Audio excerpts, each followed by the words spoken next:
Hey Al, welcome to my channel. So today we'll be talking to Raj, who is a current software engineer in the field. He has a couple of years experience and he'll be taking us through his experiences in high school, professional life, and his college career. So let's get started. So when I first got into computers and such, I didn't know much coding in high school. We did have a coding class at my high school proper, though I did take some summer classes that used Mathematica. For that though, it was mostly just graphic models, so it was like programming in a sense, but it was mostly math based, like modeling. So we used a lot of the same principles, but not really coding. I did actually do some coding, quote unquote, in school when I was making like toy TI-89 programs to help me with with some classroom problems, like trig problems and such. So I got into that and used that as sort of like a stepping stone to sort of understand some basic programming. But I mean, when you're in high school, you're not really focusing on that. You're more just about focusing on the problem. So I didn't really consciously think about learning how to code until I really got into college and was trying to figure out how to navigate that situation. So Raj and I are the same here in that we didn't have any programming experience until we got to college. I like how Raj built those TI-89 programs to make his mathematics courses a little bit easier. So I definitely think that by solving your everyday problems, that's how you really start building a portfolio. So down the line, those recruiters will look at that portfolio, they'll see how you solved your everyday problems, and they'll really like that. I thought about pursuing a degree in electrical engineering, but I decided to go with CS because it's more general, and also it's a lot more lucrative, frankly. Though that might not be the case nowadays, but back in 2013, 2014, CS was blowing up a lot more. And since I liked working with computers, I decided, well, it's a lot more general of a situation, and I think that coding in CS would lend itself to other situations. So that's why I ended up going with it. On a more broader scale, I liked working with computers even before I decided to think between CS and EE. And I like learning about what kind of problems computers could solve, like looking at managing databases and such. Something as simple as that was pretty interesting to me. So I'm from Florida, and I chose a couple of different schools, all the domestic, like mainline domestic Florida schools, UF, UCF, FSU, and then I wanted to choose a couple of outgoing or out of state schools. I wasn't that great of a student in high school, so I didn't think I was going to get into Harvard or MIT or Carnegie Mellon. So I chose the best public schools that were known for CS. So I chose UT, University of Washington, U Michigan, and UVA. And I got into all of the schools except U Michigan and UVA. And then at that point, it was figuring out which school or which location I wanted to be in. So I was seriously thinking between UCF, UT, and UW. And I ended up going between UCF and UT, and eventually chose University of Texas because it was a better school overall. So if I just for some reason did not like CS or anything related to math or anything technical, I would still be going to a good school overall, and that's why I ended up choosing that. So I like Raj's advice about looking at the whole rating of the school. As he stated, you never know if your plans could change along with your major. So it's good to look at the whole rating of the school and not just how good the CS program is in case you do end up changing your major. Also, another thing to note is that if you end up going to a smaller school, I wouldn't really freak out about the opportunities that you're going to get. The opportunities are there if you work hard for them. So even if you end up going to a smaller school, it shouldn't really matter in the end. So, senior year, when I applied and such and got into UT or found out about uh, my acceptance in the beginning of 2013, um, at that point I decided, well, I need to study, right? So I studied in between the summer, using Code Academy and learning Java and some basic programming skills that way. I think now while at that point Code Academy was good, it wasn't super. it wasn't super in depth. So I think if someone were in the same position at that point, or if I were in the same position then, I think what I would have done is figured out which classes I'd be taking right out of the gate at UT for my degree. So if if I knew which, like if the curriculum is well thought out, or at least well documented, you can probably find the coursework for the classes you'll be taking, and then figure out the whether that information is online, and then and study that way. I think that would be a lot more applicable to one, the actual material that you'll be learning, and two, also to your school, because everyone's school is different. So like learning Java, but your school teaches using C, it wouldn't be as useful. So I think that would make more sense. So I like Raj's answer here. He said that he looked at his school's curriculum to get a jump over summer on what he'd be learning on. And I think that's really good advice. So if you get into a CS program, make sure that you look up your curriculum, see what kind of programming language they're going to be using, and then perhaps if you wanted to, you could use that summer before your freshman semester to get a jump on that programming language that your CS program is going to use. This isn't really necessary. I went into my first semester not knowing any programming language, and I turned out fine. So it's not really necessary, but Raj's advice is still good here. Skills from my data management course, uh, from my modern web applications course, and from data structures. Your bread and butter data structures are going to be used no matter where you go. I think the, those kinds of problems that you know understanding like how how data is handled, and how objects exist in coding is going to be important no matter what kind of position you're in. But for me specifically, it's still useful now because I'm a software engineer now. But the other two are a little bit more specific, but in an enterprise situation, they're both going to be important. Enterprise situations are going to involve you probably handling different sets of data, and whether they be your inputs into whatever program or project you're working on, or as outputs to whatever data that you're handling already. So data management and understanding like how some SQL queries will work will be very useful in that regard, because a lot of data in enterprise is still structured. And then in modern web applications, it is kind of niche in that a lot of software engineers might not be working with the tools that class focused on.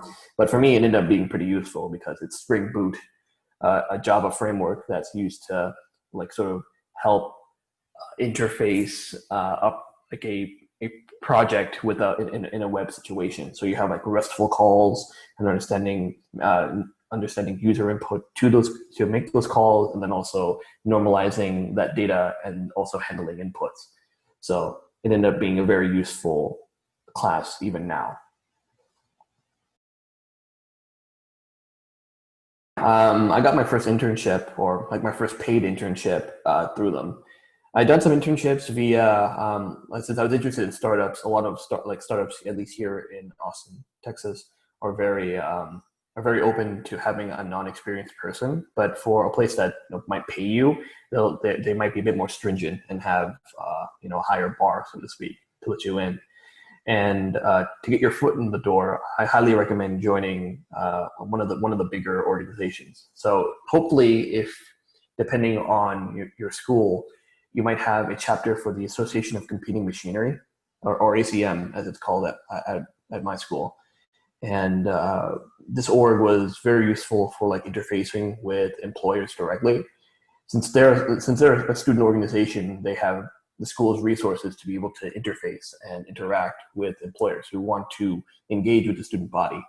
And so a lot of them would sponsor,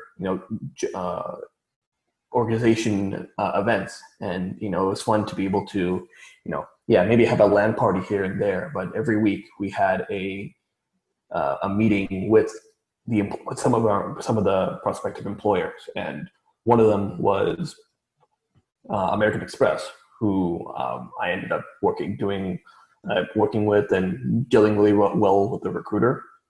And from there, I interviewed and ended up working at my first like real like job situation, and it was really a really great experience.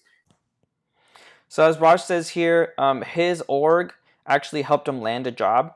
So I agree with him here as well in that orgs are really, really helpful for you to get job placements, get resume advice, and some other things. So definitely join an org. I myself joined SHIP, which is the Society of Hispanic Professional Engineers, and they really, really helped me build my network, get some really lifelong friendships going, getting some job placements, getting some job interviews. So I would definitely agree with Raj here that joining an org is a really good idea. I have like three main classes that I think were the hardest for me. The first one was OS, which is a required class at my for UT's curriculum, and it was a really tough class because that's when you get exposed to a couple things that are outside of coding, like code management and understanding uh, like code like repository management, understanding just the basics of Git and being able to do things like resetting and saving your changes and then applying them in different scenarios and branches will be extremely useful for any kind of project you're in. So that was something that I really had to learn and struggle with, as well as this OS itself. OS is a very OSs are very complicated and almost magical beasts. So understanding how they work is not something that's very easy, I think. So that was one class, like probably the hardest class I took. And then the other two classes that I have on my list are wireless networks, mostly because understanding networks and computer networks was something that I had never really like learned that much. And diving into like a wireless network class was pretty. It was interesting, and since I was interested in doing some Android development, that's kind of the main reason why. But wireless networks go beyond just having devices that access cell towers and such. There's so much infrastructure that's important to that, and it's kind of made me cognizant of that kind of stuff. But it was still hard because there's a lot more math and like GPS triangulation and trig, frankly, that are involved than I expected. And then the last one was the aforementioned modern web applications, because working with like a toy method in Java is one thing, but working on an actual project is something that a lot of people still struggle with, even in a professional setting. So it was something to like really open my eyes to that experience. So there's really no surprise here. OS class is just a really hard class, so be prepared for that. Some tips on that would be to speak to your instructor during the class to try and get as much help as you can with it. Go to office hours, get some TA help. Just be aware that OS for most CS is pretty hard. For a lot of the places that I applied to, they didn't care that much about my GitHub repository. To be fair, that was 5, 6 years ago.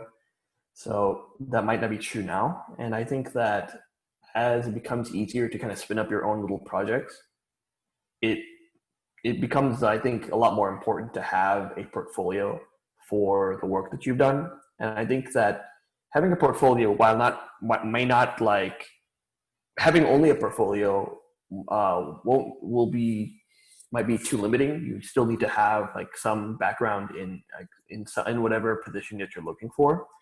A portfolio still helps, and I think that if you have things that you want to do, that you want to work on, that are outside of a classroom setting that might be applicable, I still think that you should go ahead and try to and add it to your GitHub.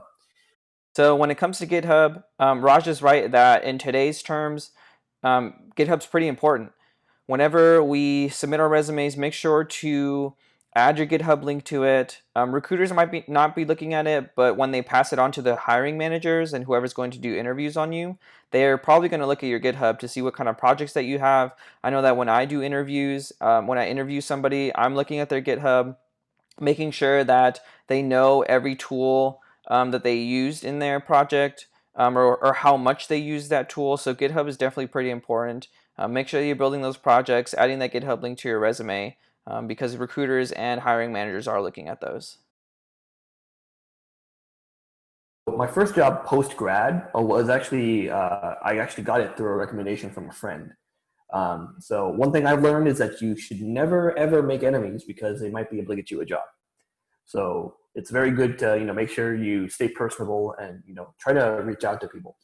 Don't reach out for people for the sake of getting a job. Reach out for people because you like interacting with people.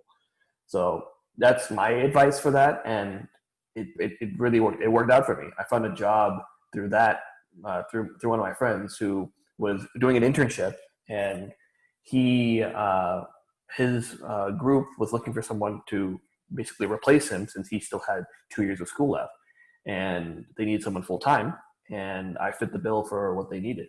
So I ended up interviewing, and while I did interview at other places, and I did actually have an offer from another place, but I decided with going with the one my friend recommended because there were some things that were convenient about it. It was closer to home. I was near my family and everything. So that's like the main reason I joined, and that's how I ended up getting that position. The biggest issue was making sure to maintain focus on the work that you're doing.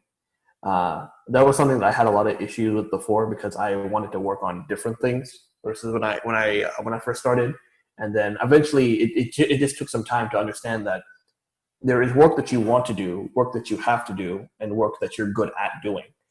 And you really want to be lucky that you get all of those things being the same thing. However, that isn't always the case. And when you're hired as a software engineer, you might be put into a position where you are working on something that you're just really good at that you might not be interested in working in. And that was kind of true with my first job. And over time, though, things changed, and I did end up working on things that I did like doing.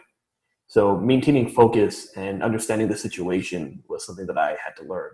And sometimes, if you want to learn, you need to ask for help. And so that was something that I had trouble with initially. And then I think I've gotten better about it now. But I still think that I need to work on it to make sure that I can be a better engineer and a better employee in general. Yeah, so pre-COVID, I'd wake up around like 8 o'clock or so, get ready and have something real quick to eat, maybe something that I could like, take on the go with me, and then drive to work. Thankfully, my job does have uh, a cafeteria that we can get free food at. So sometimes I would just skip out and then just go straight to work after showering, shaving, brushing my teeth, and then get some food at work, and then get to my desk, and then look at my emails.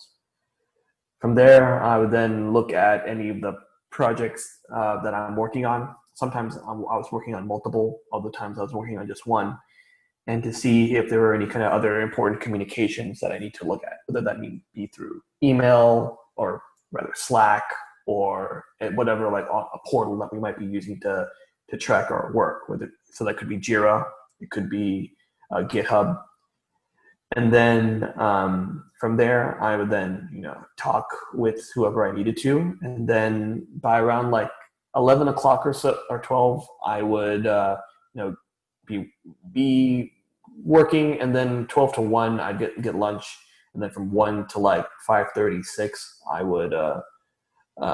would like be solidly working, and like either whether that be coding or sending out communications regarding some other things. I was kind of I liked coming in kind of late, so I was sort of like a 9:30, 10 kind of person, but and then leave at like 5:36, since traffic usually worked out that better. I did have it. When the first job like I mentioned before, I got it through a recommendation. So I was really concerned that I'd only gotten that job because I knew someone at that position. And as I further went into the job, maybe about like 3, 4, 5 months into it, when I started doing my own work and doing like work that really helped my team, that's when I really started realizing that I had the skills already there. Like I wouldn't have been able to be interviewed and pass the interview and get hired if I didn't have the base skills to even fulfill that request. So understanding that my potential hadn't been realized was important for me to understand that and to overcome my imposter syndrome that way. Depends on what you want to do. If you want to just understand coding concepts in general, and you have no coding experience, no math experience, Python is a pretty good language to look at because it's very close to English and pretty easy to read and understand, I think.